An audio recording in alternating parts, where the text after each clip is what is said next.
So, భీముడికి ఇలాగా ఒక రకమైన కోపం వచ్చేస్తుంది.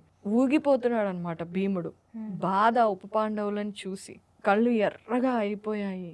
ఏం చేయాలో తెలియట్లేదు. ఇంతలోనే కృష్ణుడు ఓదార్చడానికి ప్రయత్నిస్తున్నాడు. అర్జునుడిని, సహదేవుడిని, భీముడిని, ధర్మరాజుని.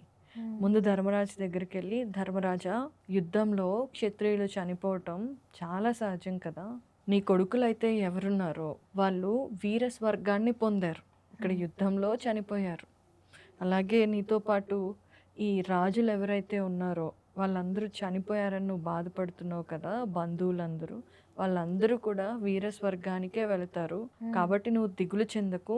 నిన్ను నువ్వు తమాయించుకో" అని చెప్పడానికి ప్రయత్నిస్తున్నాడు.